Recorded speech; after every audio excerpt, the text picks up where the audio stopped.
Hi எல்லாருக்கும். இன்றைக்கி video edit பண்ணிகிட்டு இருக்கும்போதே சர்வர் ப்ராப்ளம் வந்ததுனால கொஞ்சம் இல்லை ரொம்பவே லேட் ஆகிடுச்சு. ஆனால் சொன்ன மாதிரியே இன்றைக்கி 2 வீடியோ கண்டிப்பாக வரும். வீடியோ எப்படி இருந்துச்சுன்னு மறக்காமல் கமெண்ட் பண்ணுங்கள். இப்போ வாங்க வீடியோக்குள்ளே போகலாம்.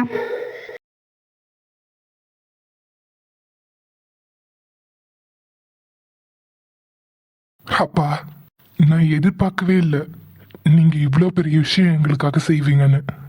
ரொம்ப சந்தோஷமா இருக்குப்பா. ஆமாதி, நேற்று தான் நீ சின்ன பையனை என் கையை பிடிச்சிக்கிட்டு நடந்த மாதிரி இருந்துச்சு. ஆனா இன்னைக்கு உனக்கு ஒரு குழந்தை. நினைக்கவே ரொம்ப சந்தோஷமா இருக்குப்பா. எல்லாம் உங்க ஆசீர்வாதம்ப்பா. வீட்டில் சிரிப்பு சத்தம் எப்பவும் இதே மாதிரி இருக்கணும். கேட்க மனசுக்கு நிறைவா இருக்கு. இங்க பாரு ஆதி, தியா பண்ணது தப்பாவே இருக்கலாம். ஆனா அவ அப்பா அம்மா இல்லாத பொண்ணு. அப்பா அம்மா இல்லாத குறைய நாம தான் அவளுக்கு நிறைவேற்றி வைக்கணும். அவ மேல கோவப்படாதுப்பா. என் நண்பர் ராஜசேகர், அவனோட பொண்ணு. கண்டிப்பா அவ எந்த தப்பும் பண்றவளா இருக்க மாட்டா. சந்தர்ப்பமும் சூழ்நிலையும் அவளை அப்படி மாத்திருக்கலாம். ஆனா இயற்கையாவே அவளுக்கு நல்ல குணம்பா. அவ கொஞ்சம் முன்ன பின்ன இருந்தாலும் நீ கொஞ்சம் அனுசரிச்சு போலாம், தப்பு கிடையாது. குடும்பம்னு இருந்ததுன்னா பிரச்சனை சண்டை சச்சரவு எல்லாம் இருக்கதான் செய்யும். சண்டை இல்லாத வீடுன்னு ஏதாவது இருக்கா என்ன? பாரு அதி, உனக்கு தெரியாத ஒரு விஷயத்த நான் சொல்றேன். எனக்கும் உன் அம்மாவுக்கும் கல்யாணம் நடக்கும்போது அவ விருப்பமே இல்லாம தான் என்னை கல்யாணம் பண்ணிக்கிட்டா. ஆமாம்பா, இந்த உண்மை எனக்கு தெரியாது. அன்னைக்கு மட்டும் அந்த உண்மை எனக்கு தெரிஞ்சிருந்தா அன்னைக்கு அந்த கல்யாணமே நடக்க விட்டுருக்க மாட்டேன். அப்பா, என்ன சொல்றீங்க? ஆமாப்பா ஆதி, அன்னைக்கு உன் அம்மா மனசுல வேற ஒருத்தர் இருந்திருக்காரு. அது யாருன்னு இப்ப வரைக்கும் எங்க யாருக்கும் தெரியாது. உன் பாட்டியை தவிர எல்லா விஷயத்தையும் மூடி மறைச்சுதான் அன்னைக்கு அந்த கல்யாணமே நடந்துச்சு. ஆனா பாரு, இப்போ எங்களுக்குன்னு நீ இருக்க. நாங்க சந்தோஷமா தான் இருக்கோம். ஆனா நீங்க அப்படி கிடையாது. ஒருத்தர் விரும்பி காதலிச்சு கல்யாணம் பண்ணீங்க. இன்னைக்கு உங்க 2 பேருக்கு நடுவுல இவ்வளோ பெரிய விரிசல். நானும் உன் அம்மாவும் உனக்காக எல்லாத்தையும் தூக்கி எறிஞ்சிட்டு உன்னோட சந்தோஷத்துக்காக மட்டும் வாழ்ந்தோம். இப்போ வரைக்கும் உனக்காக தான் இருக்கோம், உனக்காக மட்டும்தான். இந்த விஷயத்தை எல்லாம் இப்போ நான் எதுக்கு உன்கிட்ட சொல்றேன் தெரியுமா? நாளைக்கு உங்களுக்கு ஒரு குழந்தை வரப்போகுது.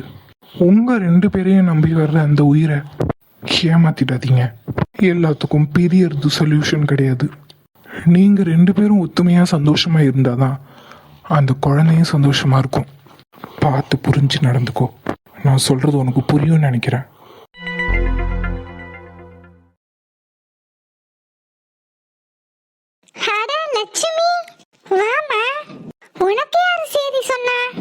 தியாதாம்மா கூப்பிட்டா. ஓ அப்படியா? ஆரம்பத்துல இருந்து இப்ப வரைக்கும் அவளுக்கு ஒன்னுனா ரொம்ப பிடிக்கும். எல்லா விசேஷத்துக்கும் தவறாம கூப்பிட்டுறா.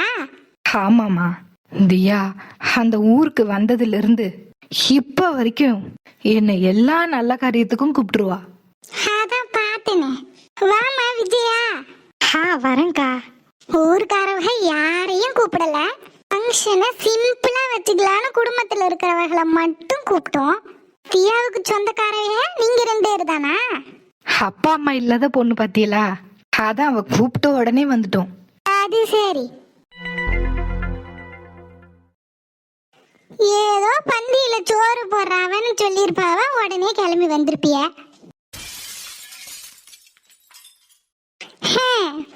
தட்டா குறைக்கி என் தங்கச்சிக்கு சம்மந்தி. இந்த பொம்பளை இன்னும் ரொம்ப ஓவரா பேசுது. ஒருவேளை சம்மந்தி முறைக்கு வந்திருக்கீங்களோன்னு நினைச்சேன். ஆனாலும் பரவாயில்ல, காமாட்சிக்கு பெரிய மனசுதான். ஒன்னும் இல்லாதவளை சம்மந்தியா ஏத்துக்கிட்டு அவங்க மொவலையே அவன் பையனுக்கு கட்டி வச்சிருக்கா பாத்தியா?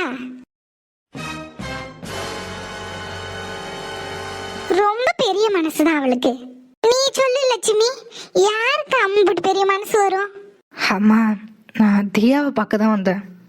அவ கூப்பிட்டாலேன்னு தான் வந்தேன்.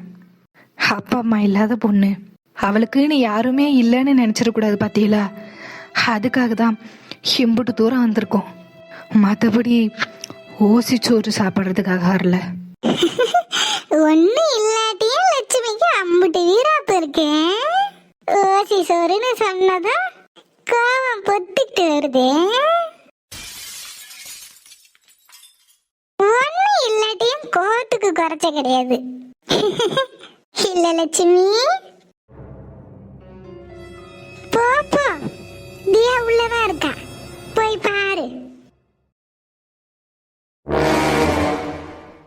இந்த வீட்டுக்குன்னு இருந்த கௌரவம், ஸ்டேட்டஸ் எல்லாமே அப்போ ஒருத்தியால நாசமா போயிட்டு இருக்கு. இந்த மாதிரி லோ கிளாஸ் பீப்புள்லாம் என் வீட்டு ஃபங்க்ஷனுக்கு கிளம்பி வராளுவேன். அவளுங்களை வேற வரவேற்கணும்னு எனக்கு தலை எழுத்து. எல்லாத்துக்கும் அந்த தியா தான் காரணம். ச்சே. தியா, லட்சுமி அம்மா வாங்கம்மா. வாங்க விஜயாக்கா. வரமா தியா, எப்படி இருக்க? நல்லா இருக்கம்மா. ஏம்மா தியா, சந்தோஷமா இருக்கியாம்மா? நல்லா இருக்கேன். ஆதி தம்பி உன்னை நல்லா பாத்துக்கிறாவளா? நல்லா பாத்துக்கிறாருமா, எந்த குறையும் இல்லை. அப்புறம் ஏம்மா இந்த வீட்டுக்கு வந்திய? அதெல்லாம் பழைய கதைமா, எல்லாம் சரியாயிடுச்சு. என் குழந்தை வந்த நேரம் எல்லாம் நல்லதாவே நடக்கும். ரொம்ப நல்லதுமா. நீங்க தான் வருவீங்களோ வரமாட்டீங்களோன்னு நினைச்சிட்டு இருந்தேன். நீங்க வந்தது எனக்கு எவ்வளவு சந்தோஷமா இருக்கு தெரியுமா? நீங்களும் வரலனா எனக்கு சொந்த பந்தமே இல்லாத மாதிரி இருந்திருக்குமா. அதான் வந்துட்டனே, இனி என்னம்மா கவலை? ஆமா மதியா, லட்சுமி அக்கா உனக்காக என்ன வேணாலும் செய்வாங்க. நீயும் அவங்களுக்கு பொண்ணு மாதிரி தான். சந்தோஷம் லட்சுமி அம்மா. சரி மதியா, ஏதாவது வேணும்னா சொல்லு, நான் எடுத்துட்டு வரேன். அவங்களுக்கு கூட மாட ஏதாவது வேலை செய்யணும்னா நான் போய் செஞ்சு கொடுத்துட்டு வரேன். ஐயோ அம்மா, எல்லாத்துக்கும் ஆள் வச்சிருக்காங்க, நீங்க எந்த வேலையும் செய்ய தேவையில்ல. ஆள் வச்சா என்னம்மா, என்ன இருந்தாலும் நம்ம வீட்டு வேலையை நம்ம செய்யற மாதிரி வருமா சொல்லு? விருந்தாட்கள்லாம் வராங்க, அவங்கள பார்த்து பார்த்து கவனிக்கணும். ஆள் வச்சவங்களுக்கு யாரு என்னன்னு தெரியும். நம்ம தான் ஒவ்வொன்றும் பார்த்து செய்யணும். நான் போய் பார்க்குறேன், நீ இங்கே இரு. ஏண்டி விஜயா, வா. சரிக்கா. எனக்கு ஒரு அம்மா இருந்திருந்தா கூட இப்படிதான் இருந்திருப்பாங்க. அம்மா இல்லாத குறைய லட்சுமி அம்மா தீர்த்து வச்சுட்டாங்க. ரொம்ப சந்தோஷமா இருக்கு. அக்கா, அடடே காமாட்சி, வா வா. வாமா மருமகளே. வரேன். உள்ள வாமா, வந்து உட்காரு. அப்புறம் காமாட்சி, மீனா வரலையோ? அவளுக்கு அங்க வீடு கட்டுறாவ, அங்க ஏதோ ஜோலியா போயிருக்கா. இன்னும் ஒரு வாரத்துல கிரகப்பிரவேசம், அதான் வர முடியல. புது வீடு கட்டுறாளா? இது 3வது வீடு. 2 வீட்டுல ஒரு வீட்டுல அவ இருக்காவ, இன்னொரு வீடு வாடகைக்கு விட்டுருக்காவ. இப்போ இன்னொரு வீடு கட்டிட்டு இருக்காவ, அதையும் வாடகைக்கு விடதான். என்ன உன் மருமகன் பிள்ளை வெளிநாட்டுல சம்பாதிக்கிறாவ? வெளிநாட்டு பணம் நல்ல தடபுடலாம் செலவாகுது. அது அவிய விருப்பம். தியாக்கா எங்க இருக்காங்க? உள்ளதாம்மா இருக்கா, போய் பாரு.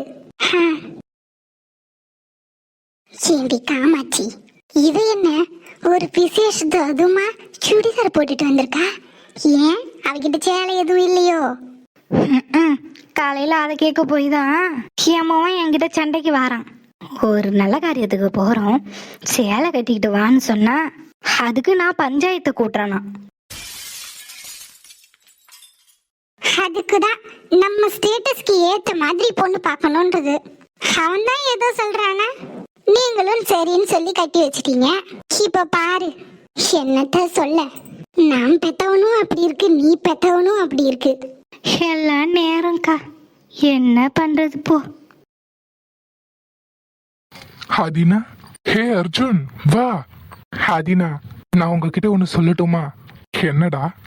என்ன? அது என்ன, பார்க்க கல்யாண மாப்பிள்ள மாதிரி பயங்கரமா இருக்கீங்க. டே அர்ஜுன், வாய் தான் உனக்கு. இன்னும் கொஞ்ச நாள் தானே நான் உன்னை கலாய்க்கிற நேரம் வரும். அதுக்கெல்லாம் இன்னும் டைம் இருக்குண்ணா. ஃபர்ஸ்ட் லைஃபை என்ஜாய் பண்ணணும், அதுக்கப்புறம் தான் குழந்தை குட்டி எல்லாம். அப்படியா? அட ஆமா, அது என்ன இப்பவே என்ன அவசரம் சொல்லுங்க. வாழ்க்கைய ரசிச்சு வாழணும், அதுக்கப்புறம் மத்ததெல்லாம். அது சரி, உனக்கு என்னோட நிலைமை வரும்போது ஏன்டா இவ்வளோ லேட் பண்ணோன்னு யோசிப்ப. அப்படிங்களா? I am so proud to be a father. என்னமோ சொல்றீங்க, ஆனா எனக்கு தான் புரியல. புரியுற நேரத்துல புரியும். அக்கா சத்யா, எப்படி இருக்க? நான் நல்லா இருக்கேன்க்கா. அக்கா, நான் ஒன்னு சொல்லட்டுமா? சொல்லுமா. நீங்க பார்க்க ரொம்ப அழகா இருக்கீங்க. சத்யா. அக்கா, என்னாச்சு? ஆதியை கூப்பிடு.